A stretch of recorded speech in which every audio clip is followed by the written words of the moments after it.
Ladies and gentlemen, I'm very excited to welcome you to the very first World Higher Education Ranking Summit. And today, we are joined by world's extraordinary leaders, government officials, change makers, innovators, and everyone who has done so much in the field of higher education and helping the youth. And today we are joined by an extraordinary person, Dennis Yu. Dennis Yu is the Chief Technology Officer at Bismatrix, a digital marketing company which partners with schools and trains young adults. And this is amazing because Dennis' mission, as he's a true visionary, is to create 1 million jobs. And I'm really fascinated by Dennis' vision and his experience, his expertise, and most importantly, by the things that he has done so far. So Dennis is an internationally recognized lecturer, and Dennis' program centers around mentorship, grow helping students grow their expertise to manage social campaigns for enterprise clients like the Golden State Warriors, Rosetta Stones, and others. What is more, Dennis is actually a recognized lecturer in Facebook marketing and has spoken in 17 countries. Also, he has a leadership position. He held a leadership position at Yahoo and American Airlines, studied finance and economics at Southern Methodist University, as well as at London School of Economics. And I'm truly inspired, Dennis. This is truly brilliant what you're doing, helping youth around the world and helping everyone who actually lacks the skills to build that success skill set, to build that technical skill set as well that will help them get the job of their dreams. Could you please tell me more? How do you cooperate with the higher education institutions, and what has been your experience so far? Thank you, Angelica.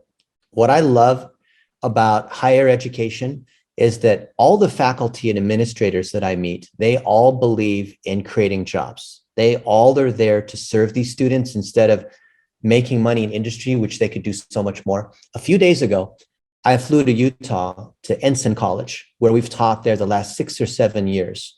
And they've brought in other practitioners in social media, other CMOs and heads of marketing at other companies to not just teach real world on what happens in digital marketing and social, but actually to provide jobs and provide exercises. So we love seeing this.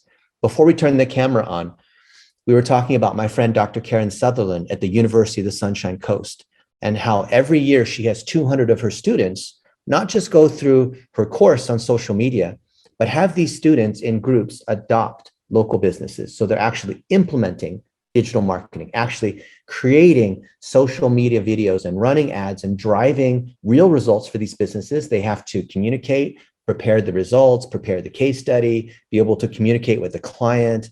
I love seeing this because when you look at the young adults, what happens when they, like most young adults, what do they say when it comes to higher education or going to college, right? What's the prevalent thing they say?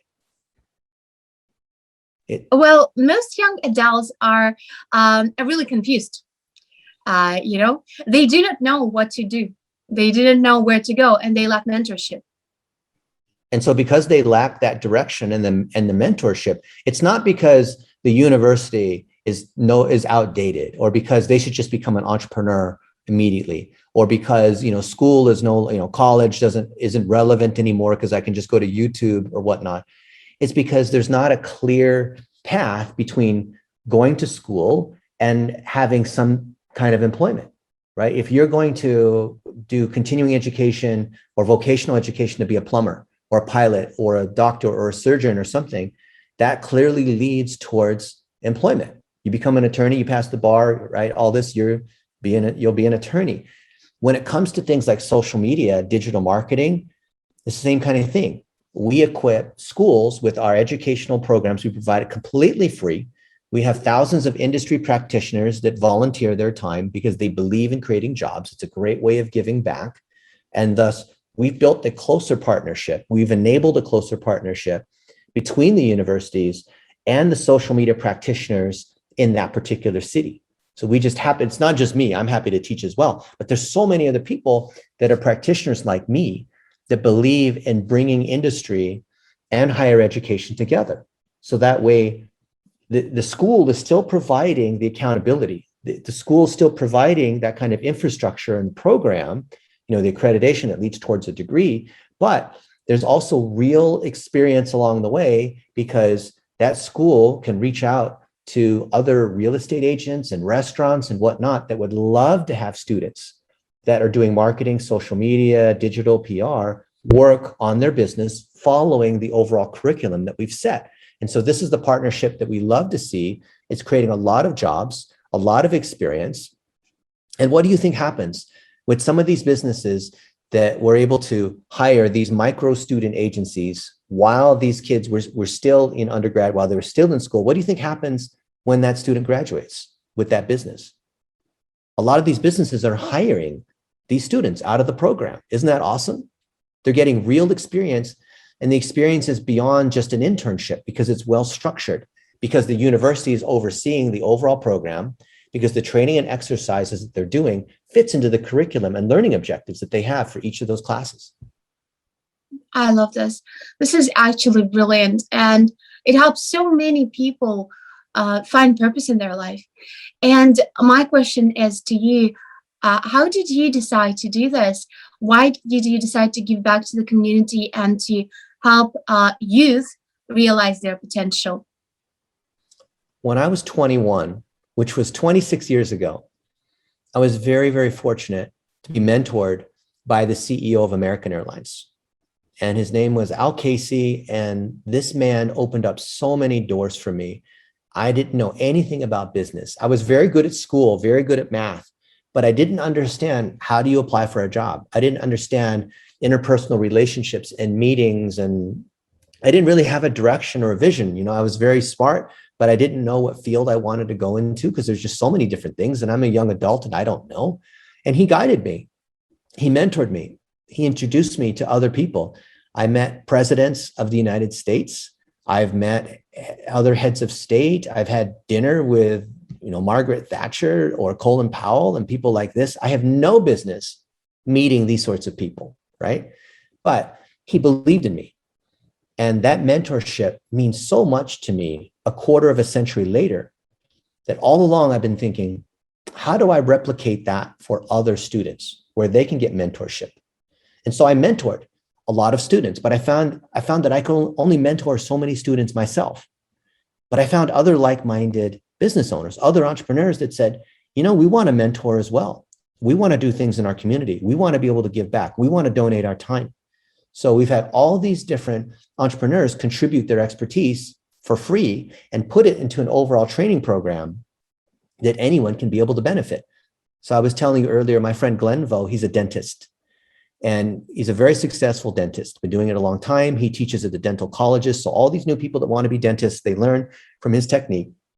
And he now has 35,000 dentists that follow him.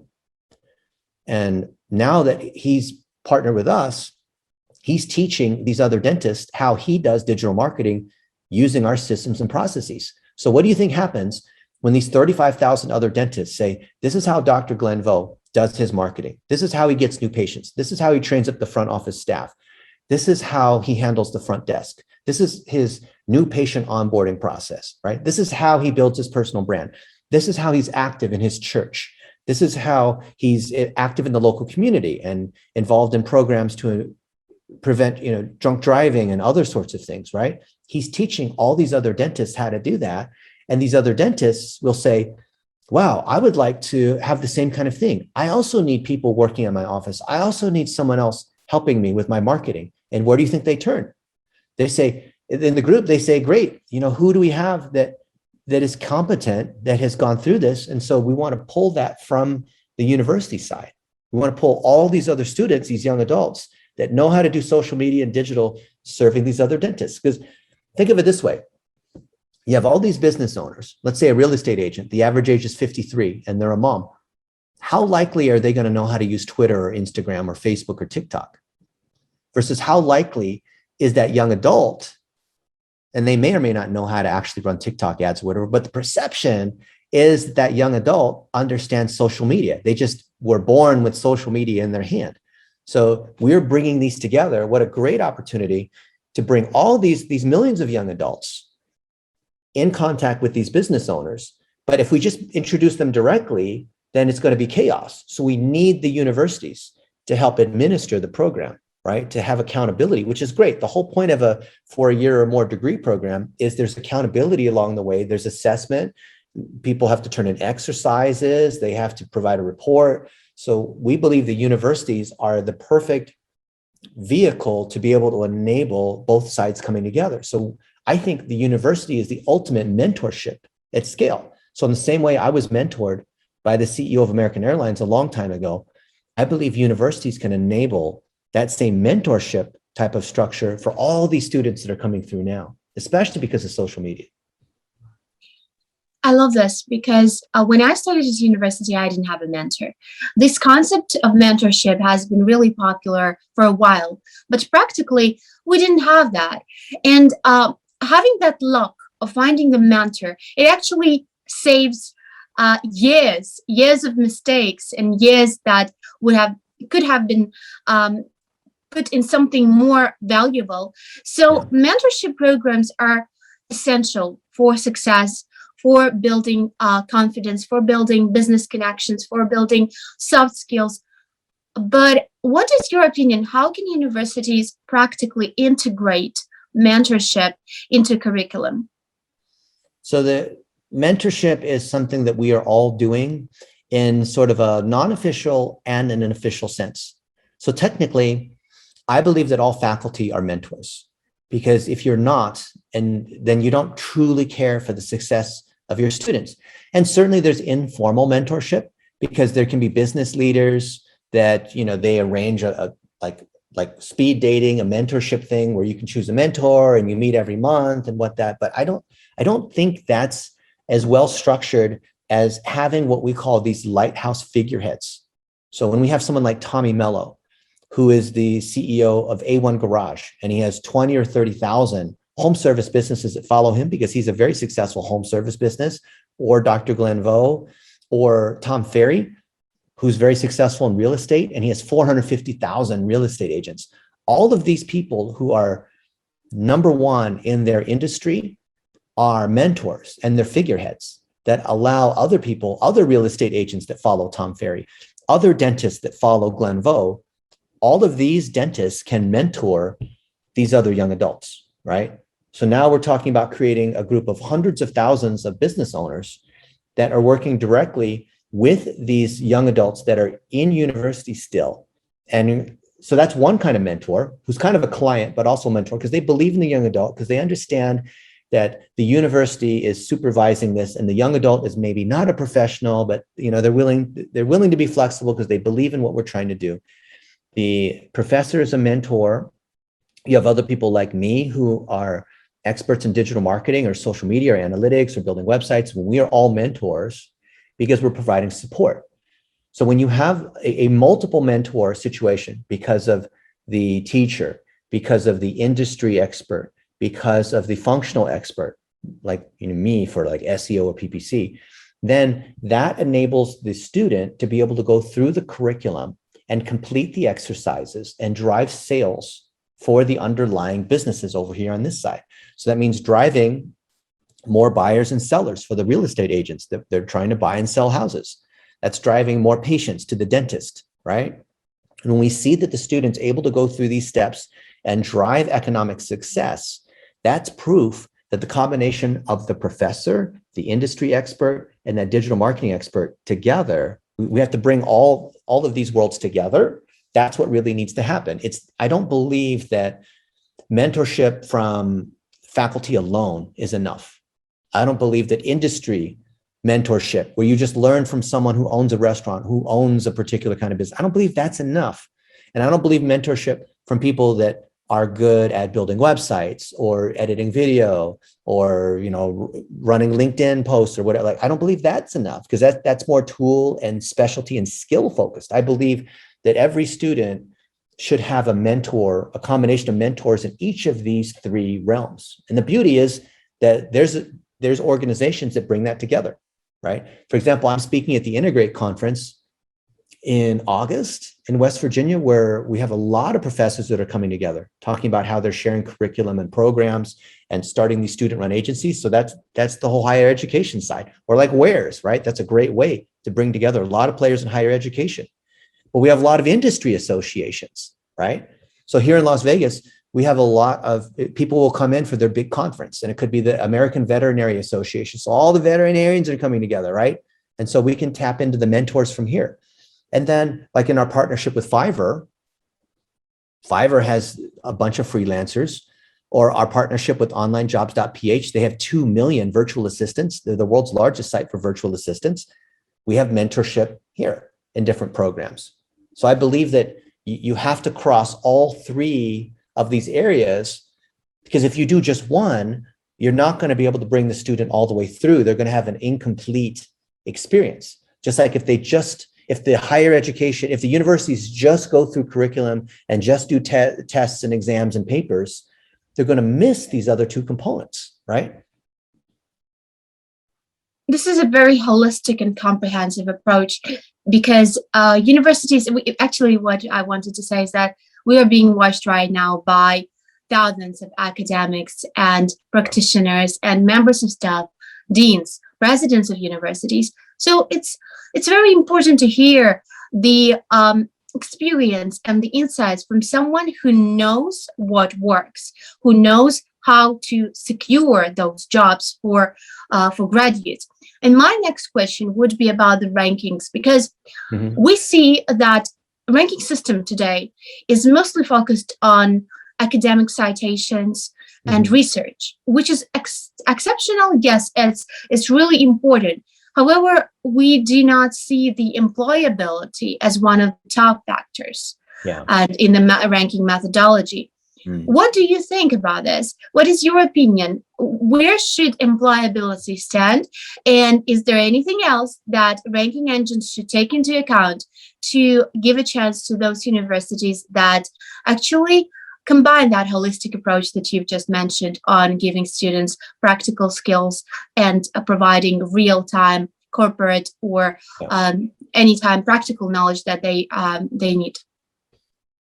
Certainly, citations and publishing for tenured professors is great. But to your point, if the ranking should align with the objective of the underlying customer. So the underlying customer is the student and they get a degree. That degree should turn into a job. We did some research the last couple of years, and we polled several hundred universities, just starting in the United States, on do they have a digital marketing or social media program? Do they track what kinds of jobs people are getting if they have that particular kind of degree? And how much money is that person making when they're starting, when they have that kind of degree? And you know what we found in this research? Almost nobody was tracking employability. They weren't tracking whether these students got a job and what that position was and how much money they were making. Obviously, the amount of money you make is not the most important thing, but it is important to track.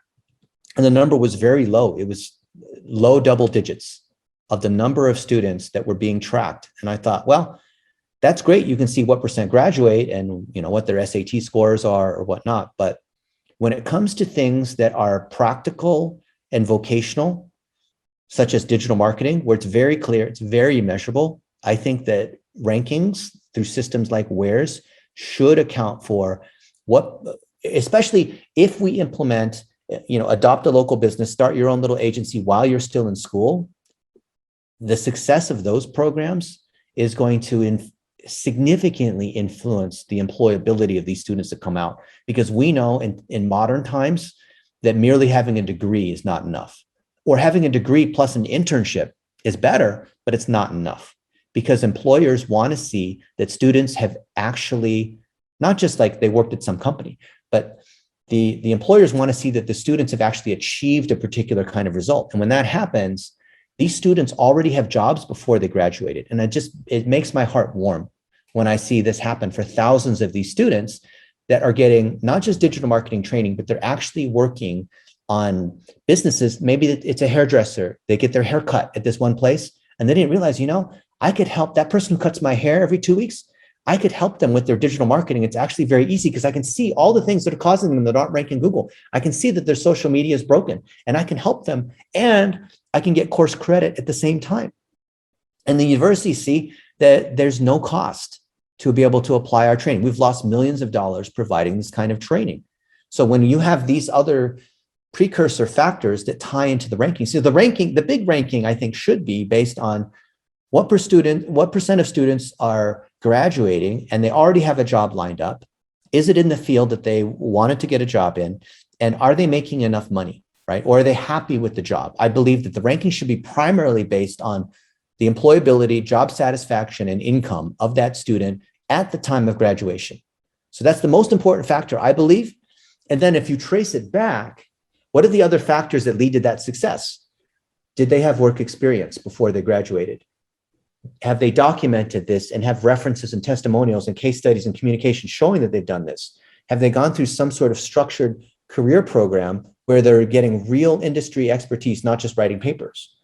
Has the school adopted the latest marketing training directly from Facebook and Fiverr and onlinejobs.ph and these other sorts of tools and technology companies?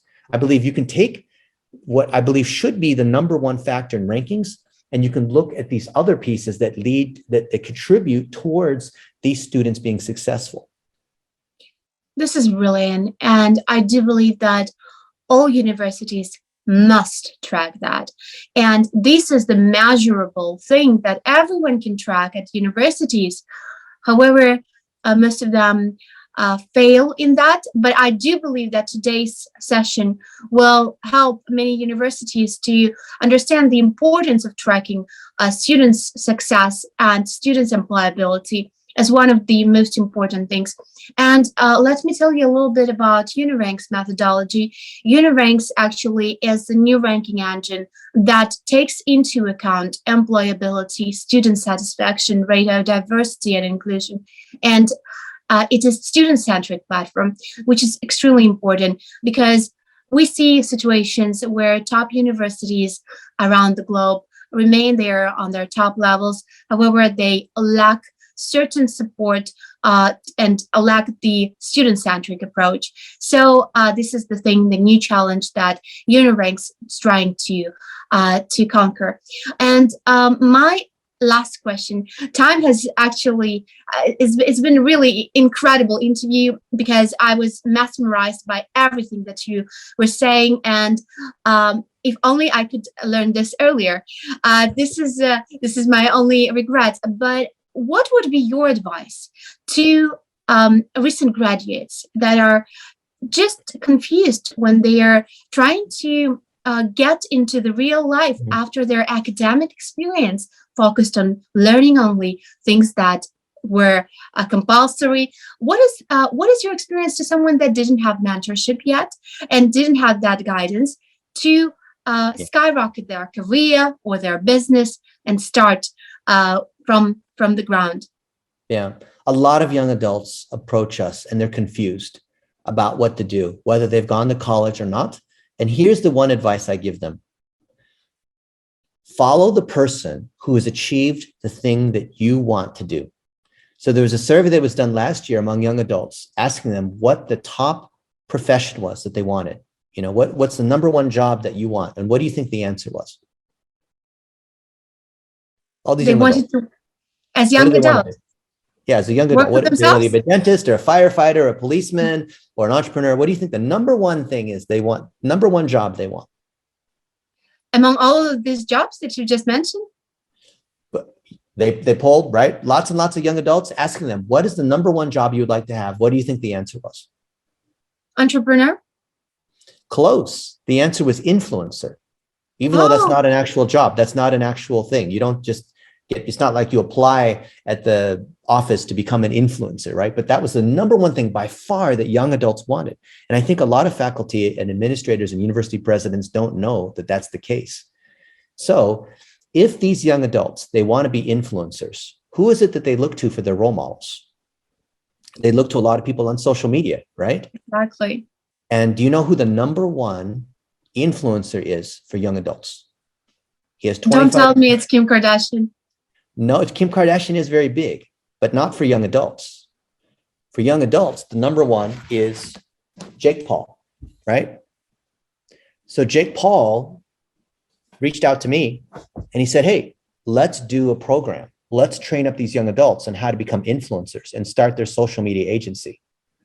So I flew to Jake Paul's house and I spent a bunch of time there, and we put together this whole program working together with universities to teach these young adults how to become influencers. So if you're a young adult, you know, hey, nothing wrong with following a university professor that's 3 times your age, but you want to follow, like maybe your thing is you want to do e-commerce, right? So follow somebody who has made $10 million plus in e-commerce and find out exactly what they did.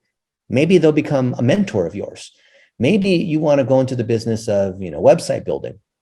Find someone who has done that and they become a mentor. We believe you should follow only the people that have done the thing that you want. So who do you think has more credibility in teaching how to become an influencer? The world's #1 influencer for young adults, or some professor somewhere, right? And so if you're that professor somewhere and you're thinking, yes, well, I can't compete against social media because I'm not on TikTok, I'm not on Instagram, but you know, I have a master's degree in education and whatnot.